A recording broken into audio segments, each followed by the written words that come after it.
FSC Biology Quick Summaries. Chapter 17, First Half, Coordination and Control for the Preparation of PPSC Lecturer and Subject Specialist, Zoology and Biology.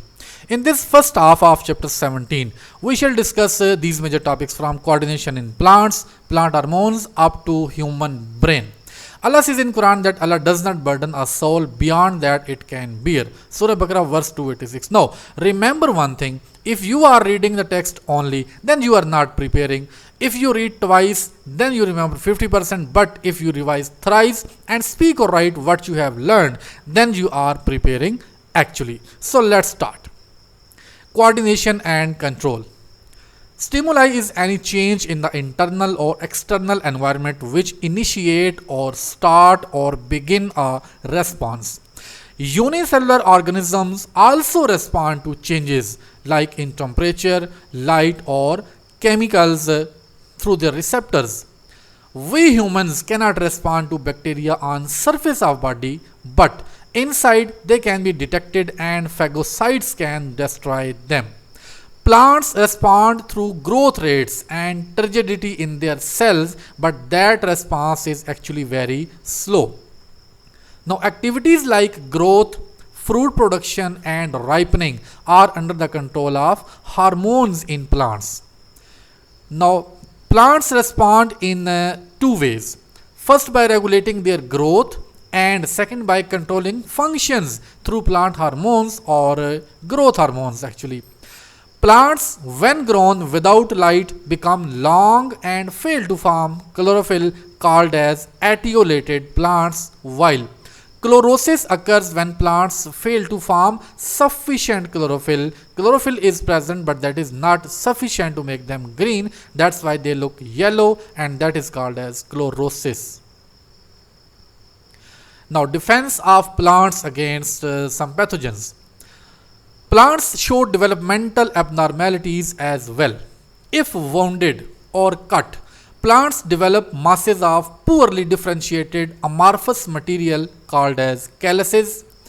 Cancer or tumors also arise in plants which spread through amorphous invasion. Please remember the word amorphous invasion. Growths induced by parasites are called galls, but they are highly organized and just in contrast to the calluses. Tumors induced by bacteria is an example of galls in plants, but they are less differentiated than other types of galls induced by other factors, not bacteria. Biological clock or rhythms. Regular intervals of activities occurring in living things are called biorhythms. Circadian or diurnal rhythms occur on daily basis or after 24 hours, while circannual rhythms like annual occurs yearly or after 365 days. Rhythms are present in genes, please remember, but influenced by environment as well. Basic period of clock is innate. Innate means that is built in, that is by default in the genes. Now, Erwin Bunning of Tübingen University, Germany, worked on the fruit fly for 15 consecutive generations, and he found that 24 hours rhythm in fruit flies cannot be eliminated by external factors. Now, plant hormones, the great auxins. Auxins are chemically indole acetic acid or its variants. Promote cell enlargement behind apex or tips in stems where stem is growing. Promote cell division in cambium. In roots, low concentration of auxin promote growth but inhibit at high levels of auxin. If auxin is present at high level in roots, it actually inhibits the growth. Growth from cuttings or calluses is also promoted by auxins. Promote bud initiation at shoots, but when in antagonistic with cytokinins, it inhibits the initiation of bud. Apical dominance and fruit growth is also promoted by auxins. Now, auxins can induce parthenocarpy and cause delay in leaf senescence or aging. Auxins inhibit abscission. Now, what is abscission? Abscission is actually shedding of flowers or leaves when they are old or they are not useful anymore. Now, synthetic auxins. Synthetic auxins are more economical and more active than natural ones. That's the point to ponder.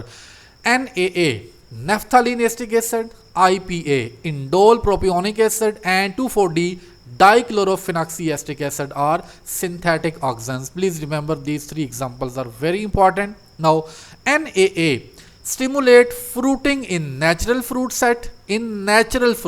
Please remember, while IPA cause fruit setting without pollination, which is also called as parthenocarpy, and 2,4-D is a selective weed killer of dicots. It kills the weeds in the crops, inhibit sprouting of potatoes, and prevent premature fruit drop or retard abscission as well.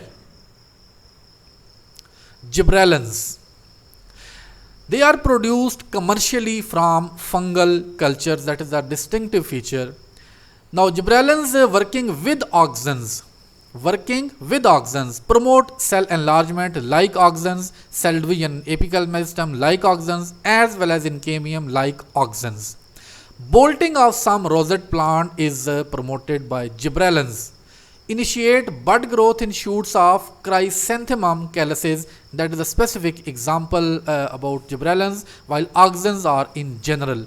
Promote leaf and fruit growth and may induce parthenocarpy like auxin. Enhance action of auxins in apical dominance, that is, they work together to apical dominance. Break seed dormancy and buds as well. Can substitute red light, that is the distinction here.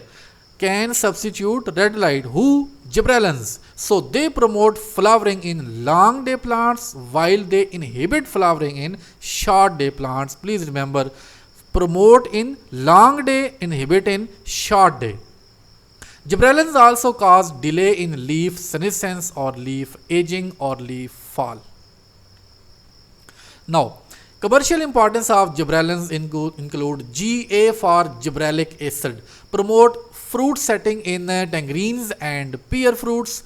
Now, gibberellic acid also used for growing seedless grapes, that is parthenocarpy. Now, GA increase size of berry fruit as well.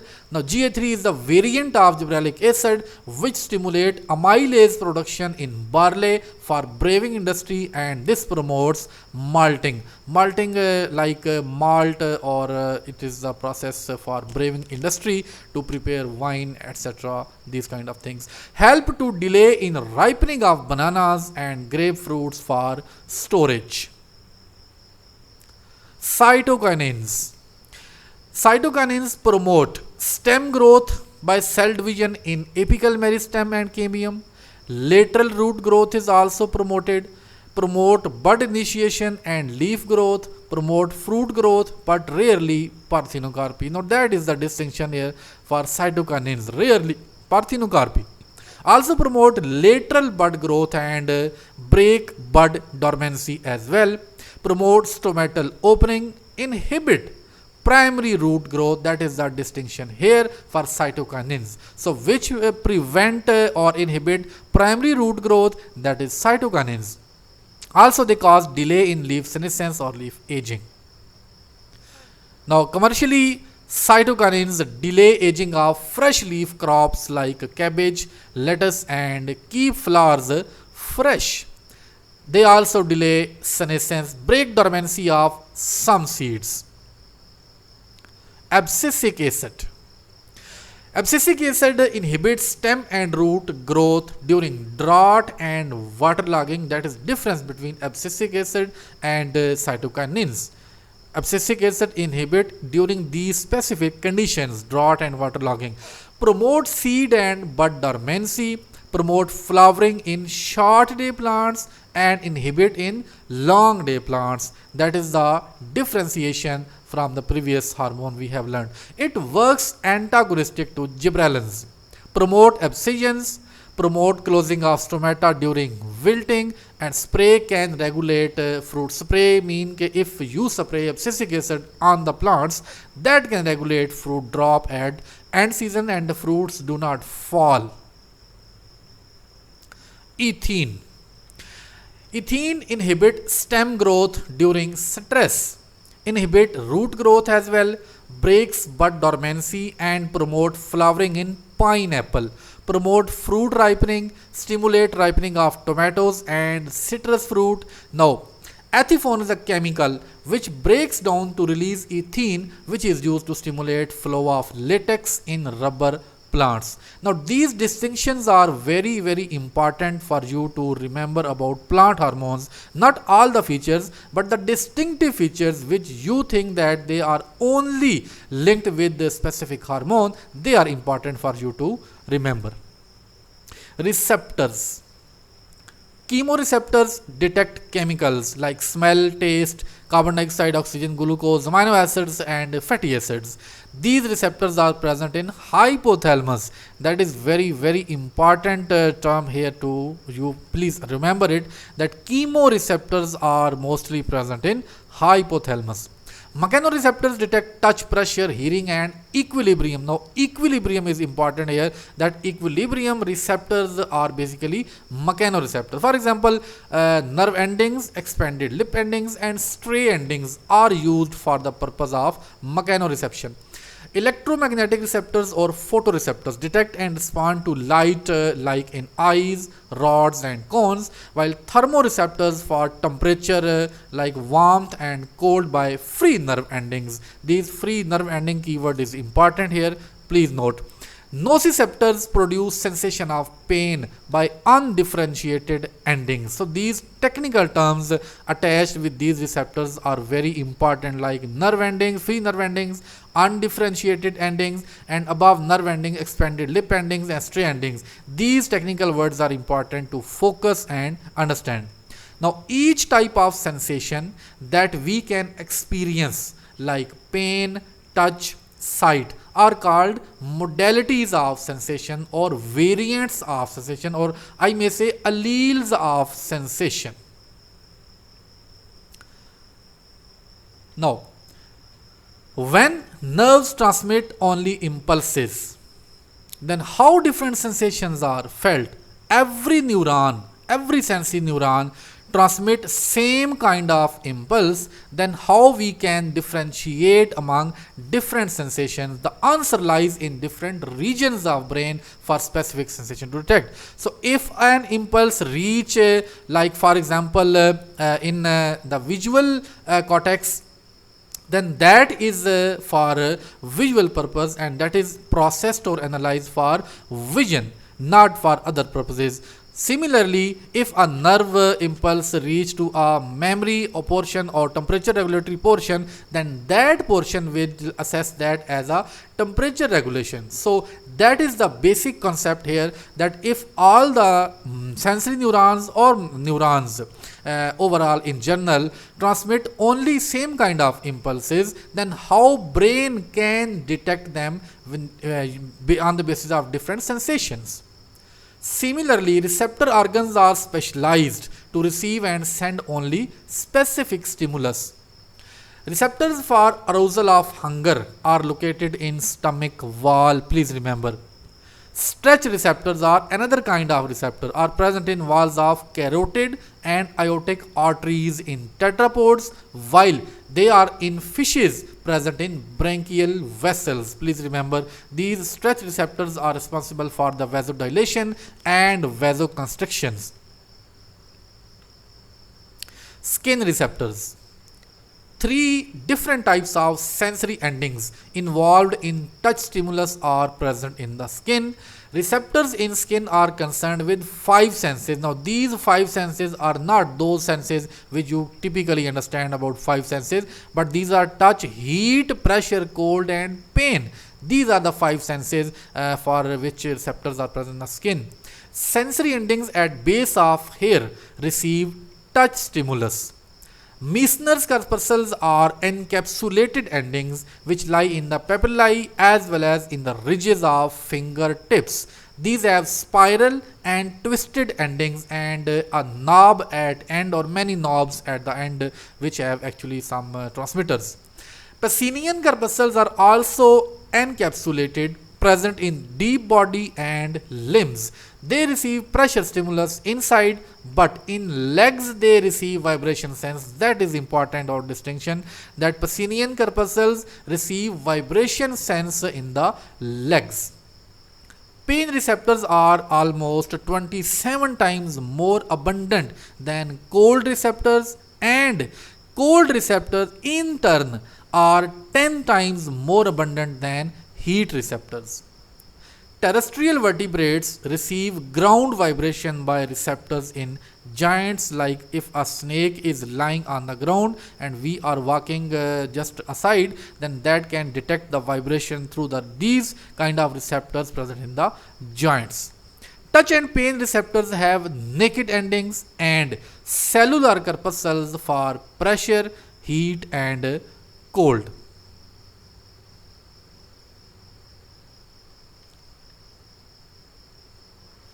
Neuroglia are present in higher animals and humans only. Please remember, make half of nervous system almost.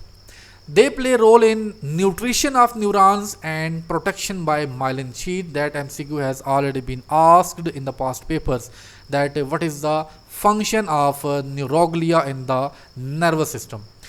Motor neurons has long axons which are frequently myelinated, not always myelinated.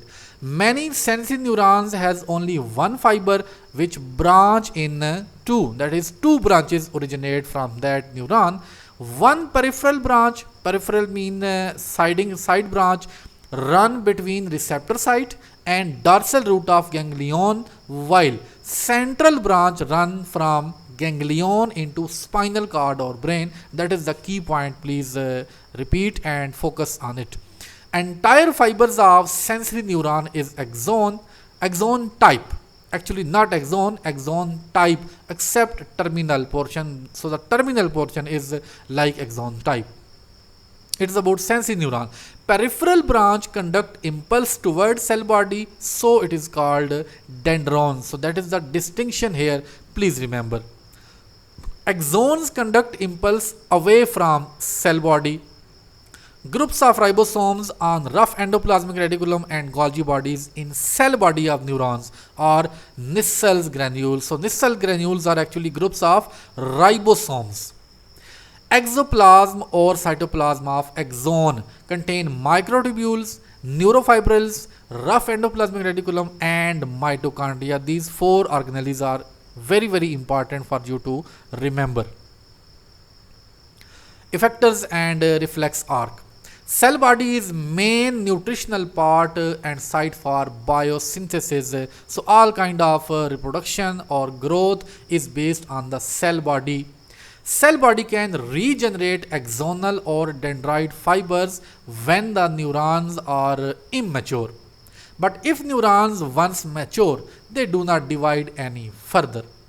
Principal effectors are glands which respond through secretions and muscles which respond by contracting. So there are two principal effectors, muscles and glands.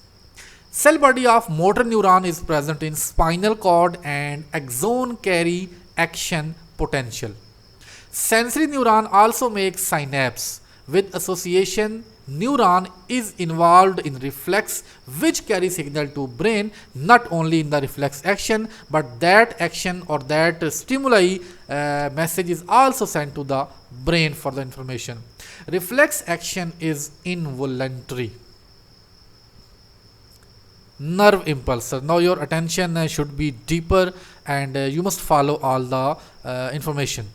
Electrical potential that exists across cell membrane is membrane potential simply at rest. Neuron is more positive outside than inside. So inside is negative. This difference is called resting membrane potential. Sodium ions are tenfold higher outside than inside during resting, while potassium ions are 20 times more inside during resting potential or resting membrane. Sodium potassium pump transport sodium outside while potassium inside, where they both are already in higher concentration against gradient using ATP from ATPase enzyme. If two potassium ions are pumped out, then three sodium are pumped inside, resulting inside more negative. Cell membrane is virtually impermeable to all ions except potassium. Please remember that is an exception. Only potassium ions can diffuse through cell membrane without ion channels. So it leaks, adding more negative charge inside. Resting potential of neuron is minus 70 millivolt. Threshold stimulus can initiate impulse only threshold stimulus, not less or minute stimuli. Minute stimuli or lesser than threshold cannot generate action potential. After initiation or start, resting membrane potential disappear and is replaced by active membrane potential or action potential, which is in the form of impulse. So action potential is actually an impulse. During this, inner surface become more positive than outside. Only a portion of neuron is in active potential state, not whole neuron. At first, sodium gates open and sodium rushes inside to increase positive charge inside, because sodium is already at high concentration or higher gradient outside. Potassium ions move out at the same time, repolarizing the potential generated by sodium. It takes only 2 to 3 milliseconds for action potential to be generated.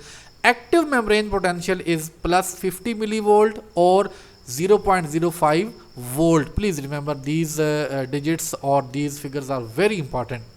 In myelinated neurons, impulse jumps node to node, called as saltatory impulse. So in myelinated neurons only. Normal impulse speed is 100 meter per second and the maximum recorded in human is 120 meter per second.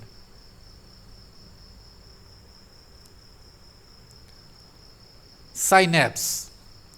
Microscopic gaps between dendrites and axons are called synapse. So where two neurons actually fuse with each other for the transmission of impulse, that is called gap is called as synapse.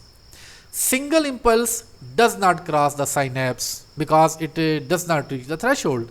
At least 2 to 3 impulses rapidly coming simultaneously can start impulse in the next neuron.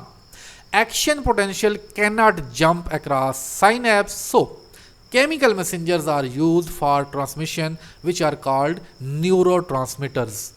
When impulse reaches synaptic knob in the neuron, synaptic vesicles inside the knob fuse with presynaptic membrane and release neurotransmitters into synaptic cleft. Neurotransmitters then bind to receptors on postsynaptic membrane, starting an action potential by changing permeability to certain ions. So these neurotransmitters actually change permeability of the membrane, and that change in the permeability results in the generation of action potential in the second neuron. Adrenaline, norepinephrine, serotonin and dopamine transmit impulses are neurotransmitters of brain only, but acetylcholine transmit impulses outside central nervous system. Acetylcholine does not found inside the brain or spinal cord. That's a distinction, please remember. Evolution of nervous system. Diffused nervous system is present in cnidarians or coelentrates like hydra jellyfish. Diffused mean a whole nervous system is spread across the body and there is no central point. But in centralized nervous system, only it is present from platyhelminthes to chordates, that is the first phylum platyhelminthes, which have centralized or central nervous system. In hydra, network of neurons is present between ectoderm and endoderm, and we can also say it is present in mesoglea, with ganglia spreading here and there all around the body, not in a fixed portion or region. Tentacles are more responsive in hydra, although whole body of hydra respond to a stimulus, but the tentacles are more responsive or sensitive. Planaria is the first organism from platyhelminthes to have central nervous system or centralized nervous system. Centralized collection of associated neurons form brain with sensory and motor neurons connected or ascending from that central portion. Eyes and chemoreceptors are present in anterior end in planaria, while receptors of touch and pressure are also present across the body. Now, there are three kinds of nerves. Longitudinal nerve and lateral nerves are the major nerves of sensory of nervous system, while a superficial nerve net present below epidermis with a deeper plexus is also observed in planaria. Now please remember the word deeper plexus. Brain. Triple layer of meninges protect both brain and spinal cord. Cerebrospinal fluid composition is similar to blood plasma. Cavities of brain are called ventricles, which are filled with the cerebrospinal fluid as well. Three parts of forebrain are thalamus, limbic system and cerebrum. Thalamus carries sensory information from ears, eyes and skin to limbic system and cerebrum. Limbic system is between thalamus and cerebrum in an arc. Now limbic system produce emotions, drives, behaviors like fear, rage, hunger, thirst, tranquility, pleasure and sexual response. Little portion of limbic also form memories. Now these things are only remembered or stored in the mind by continuous repetition or revision. Limbic system consists of hypothalamus, amygdala and hippocampus. Now hypothalamus control temperature. That MCQ is very famous and asked in many past papers, that hypothalamus control temperature. Hunger, menstrual cycle, water and sleep wake cycle are also under the control of hypothalamus.